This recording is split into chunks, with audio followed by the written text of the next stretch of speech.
This video is brought to you by Cool green clothing coming straight up out of that DMV. You know what it is. This that Baltimore designer right here.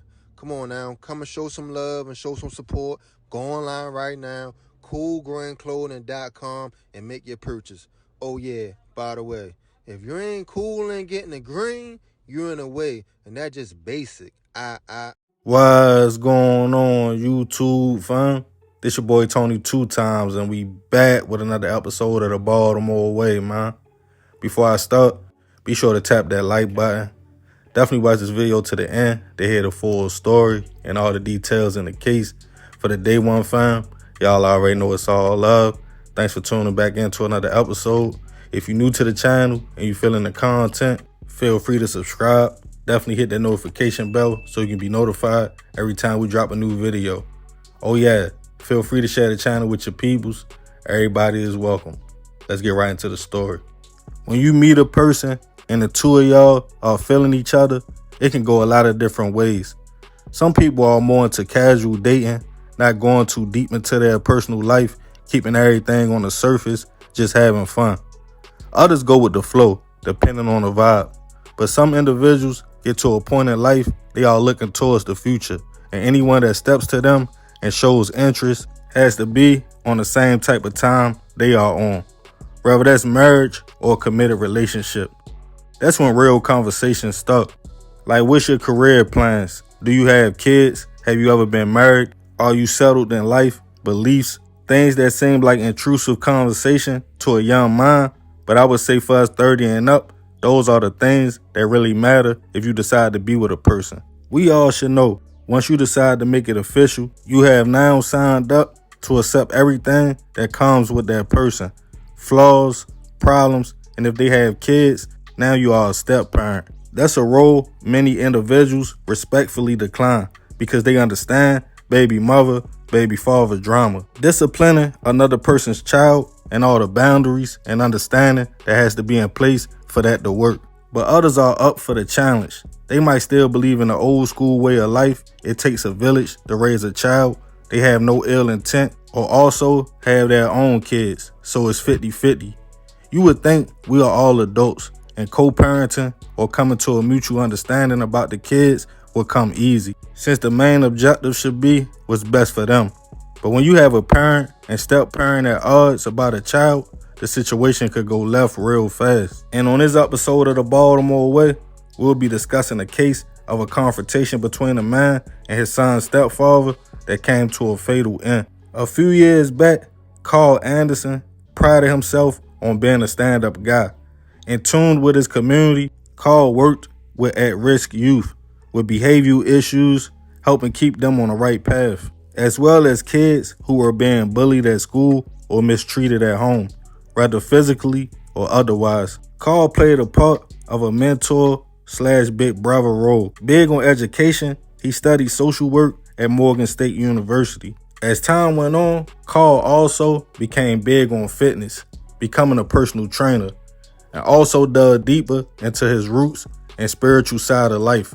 All of his information and beliefs would come around full circle when he got married and had kids. When his kids came into the picture, being a father opened Carl's eyes, helping the man to understand his son and daughter needed him. Him and his wife would try to make the marriage work, but the two were on two different life paths, but they still got along and co-parented very well. Carl always had his kids with him, whether helping out in the community, playing sports, reading books. No one could take away from the man. He was a dedicated father.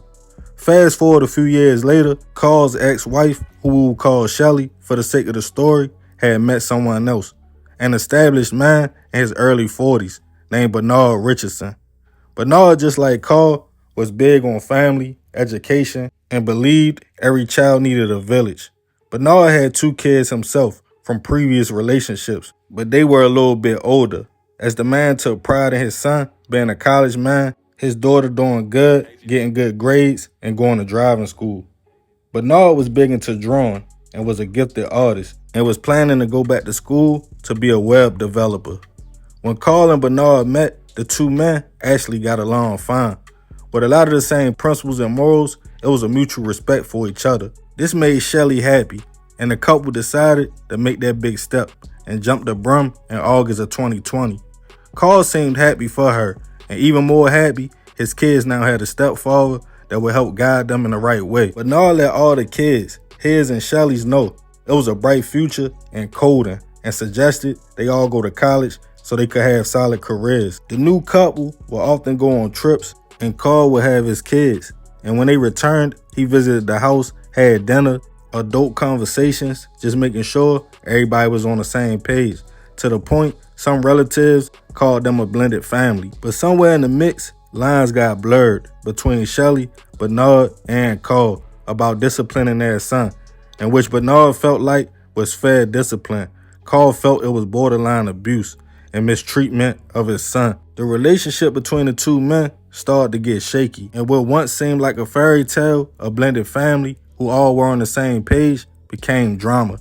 Carl would still come to the house and pick up his son and daughter, but now it was more questions than enjoying the time he spent with them, asking about Bernard, how he was treating them, even if his kids said everything was good. In Carl's mind, it was an issue. On November 23rd, 2020, it was early in the morning in West Baltimore, in the 3300 block of Burleaf Avenue. That's the block where Bernard and Shelly lived.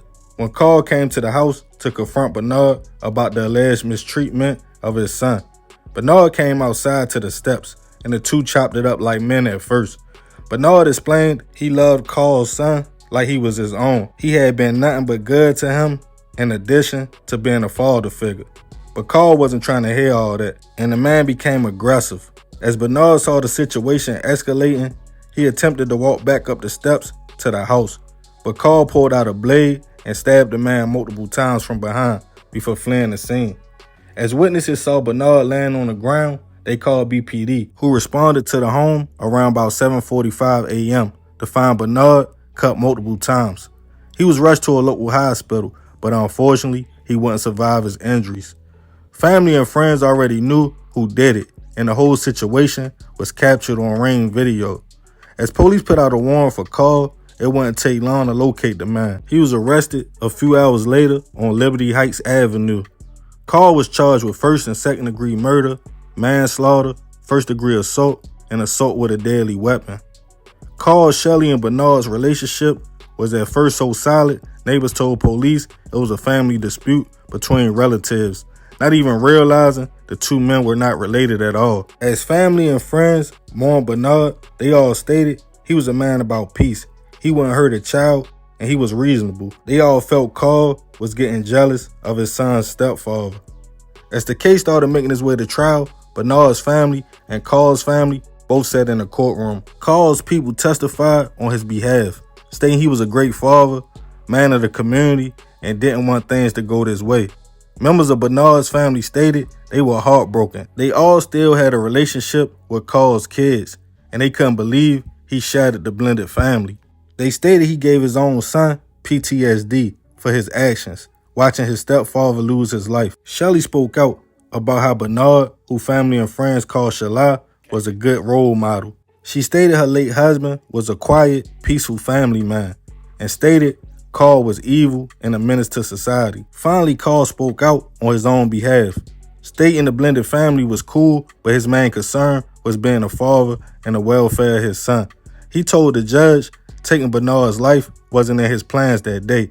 He stated he watched his son go through this from 2015 all the way up to 2020, and he hit his breaking point. But the judge had the last word and stated video doesn't lie. They felt Carl's actions were premeditated, and he knew what he was coming there to do. In the end, he pled guilty to his charges and was sentenced to 30 years in prison. Rest in peace to Bernard. I send my prayers and condolences to his family and kids. Also to Shelly, who not only lost her husband, but her kid's father. Being a step-parent is serious business, especially if you are doing it for the right reasons. Not just for the love of the parent, but for the love and best interest of the kid also. It might be a little easier if the child's other parent isn't around. But if they co-parent, in my opinion, as grown-ups, it should be a conversation about school, visits, discipline, anything that's vital to the child. I'm going to leave this one open though. Do y'all think Carl was just in his feelings and didn't want his children disciplined by Bernard at all? Or do you think he knew something wasn't right? I did peep. It seemed like everything was all good until Shelly and Bernard got married. They jumped the broom in August and he lost his life in November. Have you ever been in or are in a relationship with someone with kids? If so, how do you feel about being a step parent? Let me know in the comments. Yeah, man, this was a crazy situation. Rest in peace to Bernard. Like I said, I sent my prayers out to his family, but I ain't gonna talk too much more about this one. Y'all leave it in the comments. I appreciate you if you made it to the end. This is another episode of the Baltimore Way. This your boy Tony 2 times. Love, fam. I'm out.